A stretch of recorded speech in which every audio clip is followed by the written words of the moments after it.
Hello everyone, my name is Preet Kaur. I am from PGDM RM 2016-18 batch, Birla Institute of Management Technology. I'll be talking about the topic weak supply method. Merchandise planning is a systematic approach of increasing inventory investment and maximizing profitability. There are 6 methods of planning inventory values. One of the methods is weak supply method. Weak supply method is best suited for grocers as their supply does not fluctuate substantially. Now let us see how we can calculate inventory through weak supply method. First we need to calculate number of weeks to be stocked.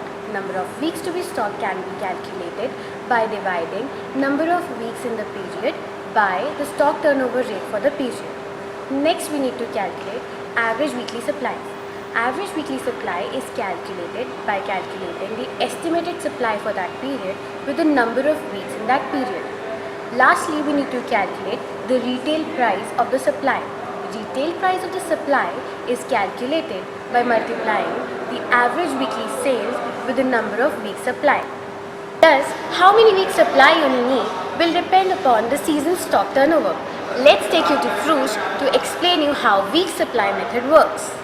For example, annual stock turnover for Frush is 6 for 2 seasons. So the seasonal stock turnover would be 6 divided by 2. That gives us 3. So the average inventory will have to be calculated by the number of weeks in that period, that is 26 weeks divided by the annual stock turnover. Annual stock turnover that we just calculated was 3. So dividing 26 weeks by 3 gives us 8.7.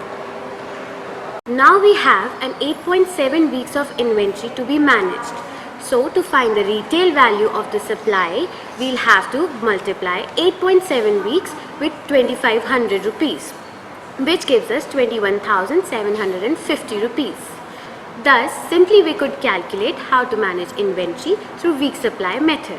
If you like this video, please click on like and do subscribe to the retail channel of BIMTech. Thank you.